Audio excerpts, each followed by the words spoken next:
What's going on, bro? Welcome back to my channel. Listen, man. So we have Sean Gathright on his stand after being found guilty for killing Julio Foolio last year.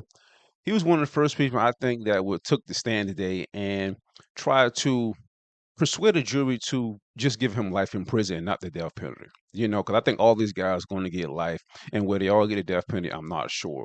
But he was one of the first person on the stand, and you know, after the trial and stuff like that, after they being found guilty, these guys got a chance to have family members and friends come in the courtroom and try to persuade a jury of just giving them guys life and not the death penalty, because they all going, like I said, they all going to end up getting life in prison. They're not never getting out for the heinous crime that they did last year in killing Julio Foolio, which was crazy and sad. So I'm just going to play this video, a couple of clips of it, and just show that this guy had everything to live for, before he did a heinous crime. Let's listen to it. So this right here is going to be the prosecutor, because his defense team already talked and stuff like that, just showing how good of a kid he was, stuff like that. But the prosecutors really went in, and you can really tell that this guy had everything. He had his mom, he had his sister, father kind of stepped in and talked as well. But I want to play this clip of him, the prosecutors really drilling him on what he did, and Sean Gathright talking about he's blessed. He was blessed at the time. Let's get into it. See, this is actually you running to shoot them, but when you were running back past that Tesla, were you feeling a lot of trauma at that point? So long as I try to not remember anything from that night. Were you remorseful as you were running back with that AR-15 in your hands? Like I said, I try to remember nothing from that night. Was it traumatic to you as you went back to the car with that AR-15? Was it still smoking? Was it still warm in your hands from firing it? Sustain the objection. Were you feeling remorse as you were getting back into the Impala? Like I said, I just try to focus on today and moving forward. So the next day, that Impala, that was your car. You drove that around, right? It was your mom's, but you drove that car, correct? Yes, sir, it was my mother's car. Right. And that was the car you drove from Jacksonville to Tampa in, correct? I'm objecting on stuff. I'm working to a point, Your Honor. Okay, why don't we just get there? All right.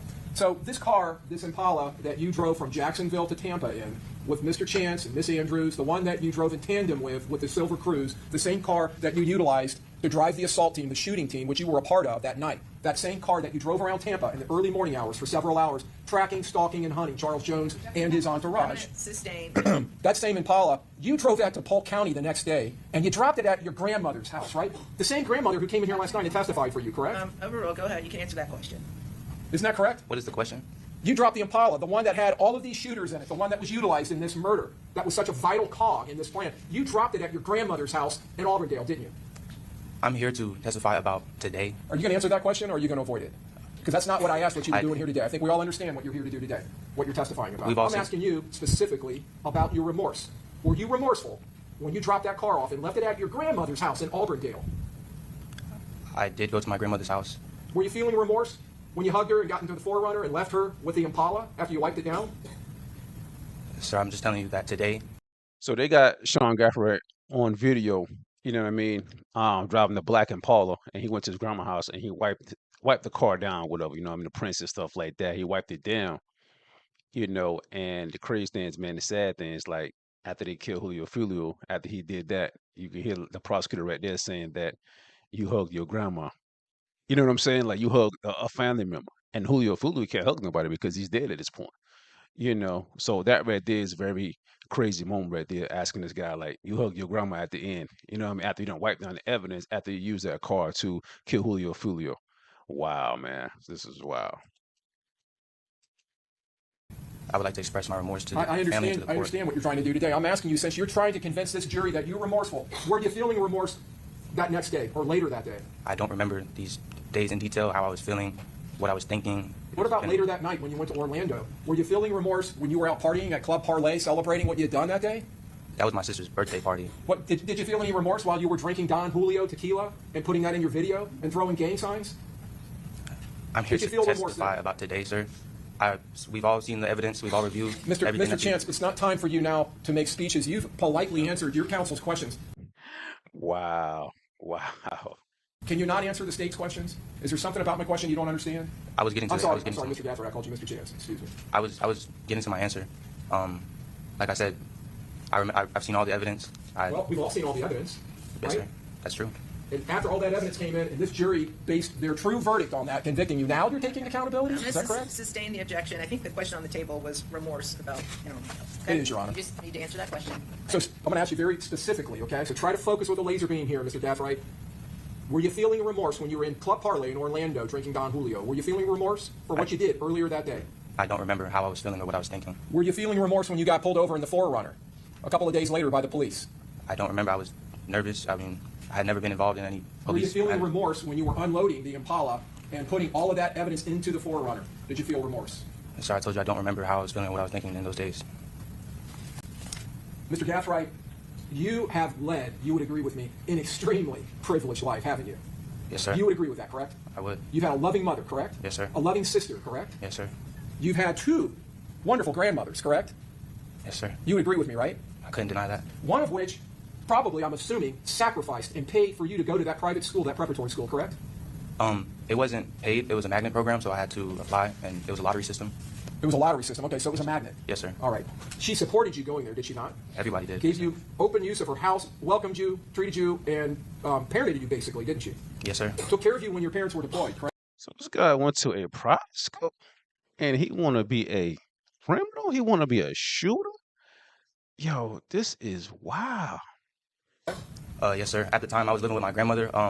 Both of my parents had been either retired or out of the military. I was just living there more so. I needed a change of scenery, and my relationship with my father wasn't sustainable. Okay. This is when you were in Oxford with your grandmother. Yes, sir. The nice lady we saw earlier came in here. Yes, sir. The one that has supported you and spoke so lovingly about you, correct? Yes, sir. And so you went to this preparatory school, and whether you got in there through a lottery or not, you would agree with me, not everybody gets to go to a school like that, correct? The lottery school, the magnet school I went to was in middle school when I was living in Jacksonville. The school I went to in Oxford was just a public high school. A public high school. Yes, Okay, sir. my mistake. So you went to that preparatory school in Jacksonville. Yes, sir. But again, that school was not something that every kid gets to go to, right? No, sir. Not every kid gets to have a counselor and a role model like Mr. Edwards, correct? No, sir. I was very blessed. And not many children get to fly in planes with their stepfather, correct? No, sir. And fly around in Asia and get to see islands off the coast of Okinawa, correct? No, sir. I was You go on very camp- blessed. you are very blessed, aren't you? Yes, sir. And not every kid gets to go to Scotland, right? No, sir. Or Ireland, No, sir. or Paris, No, sir. or London, No, sir. or Spain, No, sir. Damn. Cape Town, or Johannesburg, or both in South Africa. Cape Town. Cape Town, beautiful city, right? You got to go experience that when you were growing up, correct? I did. Because you had such loving people around you supporting you, correct? Yes, sir. In fact, your grandmother went with you on that trip, did she not? Or not on that one, but on the ones to Several Europe, trips, correct? yes, sir. Yeah. Yes, sir. And we heard you got to meet up with your sister in one of those trips, correct? I did. I had the privilege. So you always had someone there taking care of you, and you always had good, strong male role models, including people at your grandmother's church and your stepfather, Mr. Harrington, correct?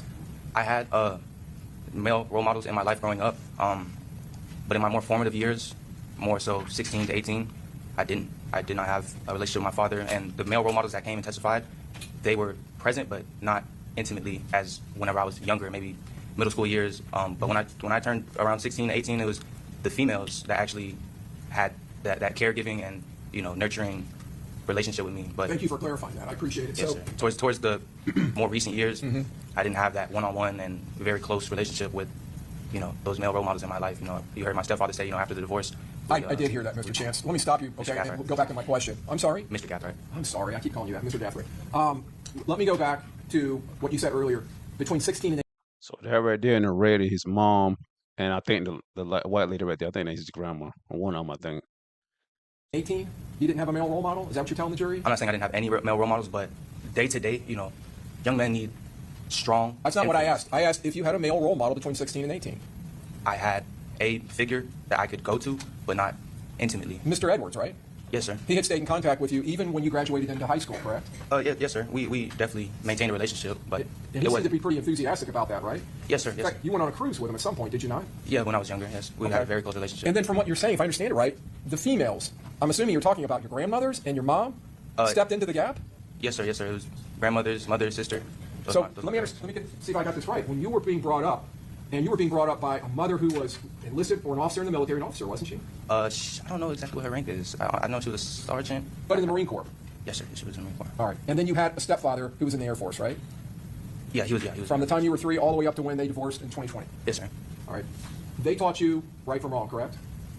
Yes, sir. And we Of heard that course. from your Yes, sir. grandmother, Yes, right? sir. Yeah. Of course. Yes, sir. Miss Lyle, she told us the same thing. Right. They brought you up in the church. They taught you about the 10 Commandments. They taught you about right from wrong, did they not? They did.